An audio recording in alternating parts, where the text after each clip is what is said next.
Returning to running around naked. The author of a nudist family memoir on visiting a naturist club after decades away. By Jelaine Lombardi.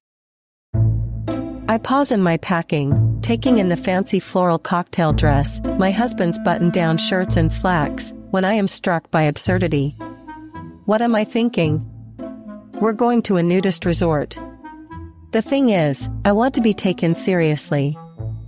I'm an outsider now, an author, no longer the wild child running around naked. Still, the over-the-top clothing suddenly feels ridiculous. I shoot a text to Susan Shapiro. She has invited me to the Women's International Day at Cypress Cove Nudist Resort in Kissimmee, Florida as a guest speaker. We will be staying the entire weekend. Do guests dress for dinner? I mean like dress? Her reply is immediate. No. Wear as much or as little as you like. A smile spreads across my face. Honey, I call out, we need to rethink our wardrobe.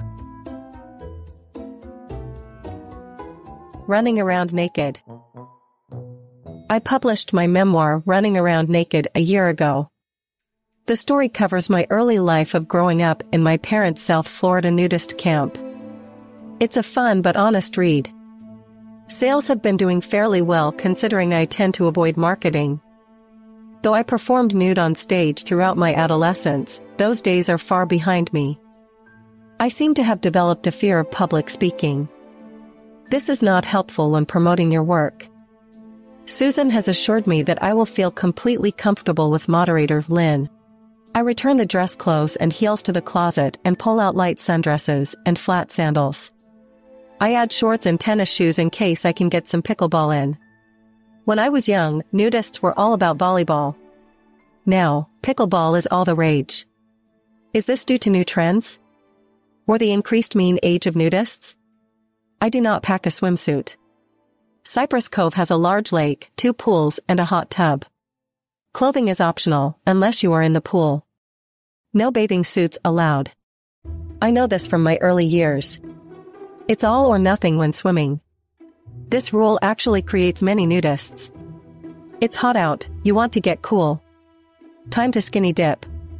The drive is 3.5 hours. We get off the turnpike to head west through open fields dotted with occasional Spanish moss oaks, orange groves, and small farms. This scenery is typical of the parks I grew up with, set on the outskirts of society. Then the GPS turns us back east, passing neighborhoods and schools. The traffic increases. Just past a plaza featuring Chipotle, the GPS says we have arrived. It has to be wrong. We're in the middle of a city. It's been decades since I've been here and I don't remember this. But ahead, on the right, is a modern entrance, which looks like an upscale subdivision, proclaiming Cypress Cove on stone landscaping. We have most certainly arrived. When my family traveled in the 1970s to other nudist parks, everyone knew us. My parents were fellow club owners and board members. Our park was called Seminole Health Club and we were making a name for ourselves. Our members showed up to events wearing Native American headdresses, headbands, and bells on our wrists and ankles. The actual tribes who lived near our camp were friends. They built our tiki huts and wrestled alligators in our pool. We meant no offense. The burning question. Now, at the entrance gatehouse, I have to explain who I am and what I am doing there. Oh yes, the author. I think Susan mentioned you were coming. Driving through the park, a camp member pedals by. I wave to the bare gray-bearded cyclist. Here we go. I look over at Tom to check his response. I met my husband many years after I had left nudism and a few years after the family camp had been sold. He keeps a poker face, but his eyes are smiling. So, are we going to, participate?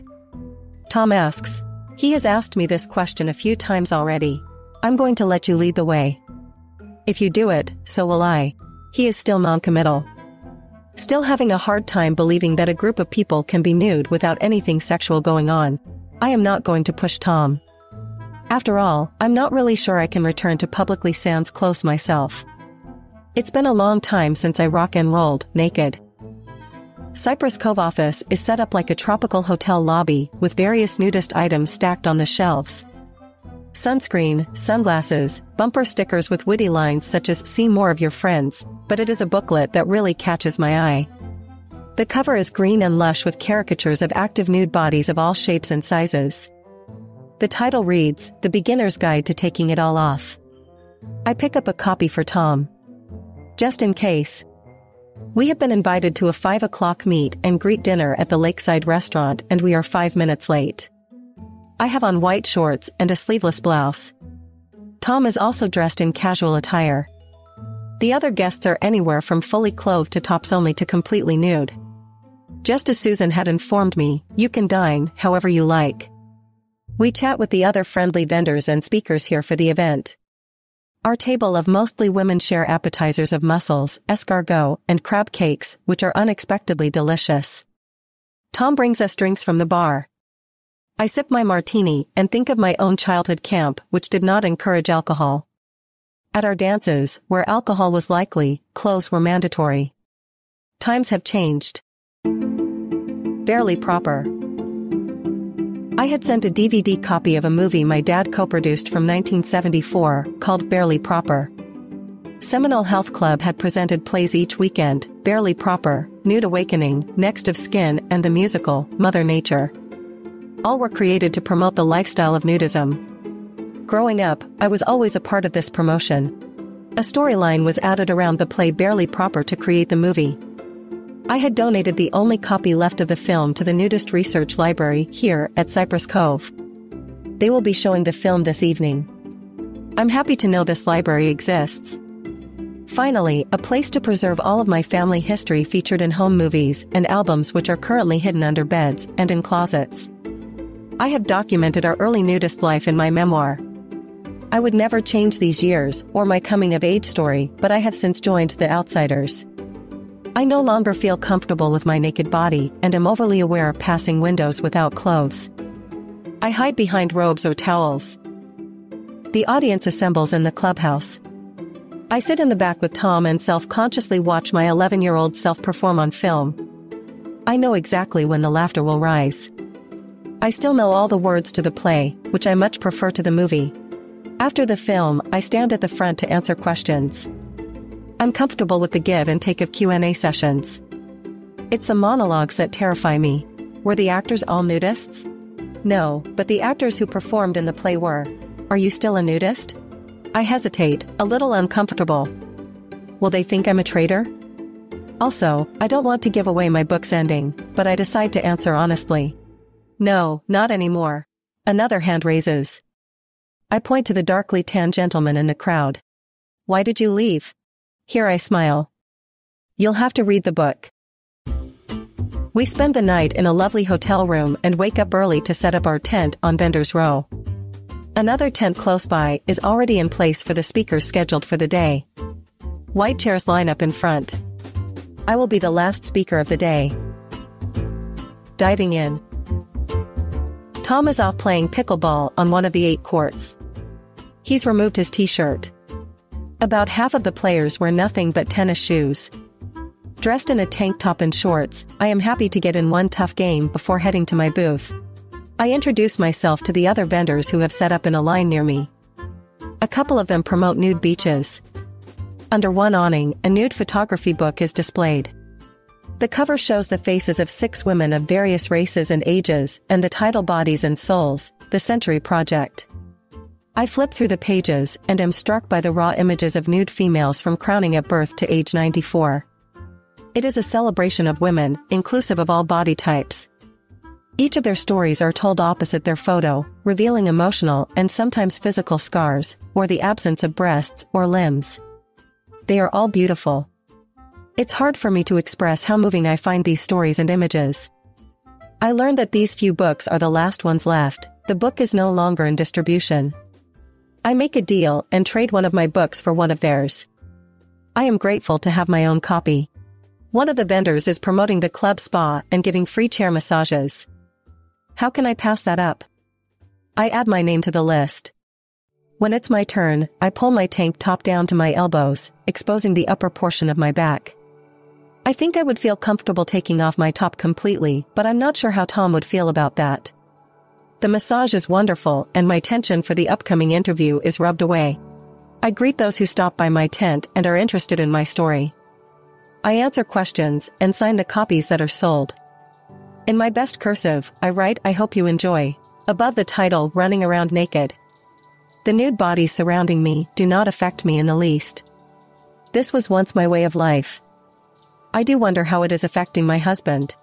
By noon, Tom has tired of pickleball and stops by to see how I am doing. "I think I'll take a rest by the lake," he tells me. He seems relaxed here. "How are you doing?" I ask. "Great. It's not a big deal really."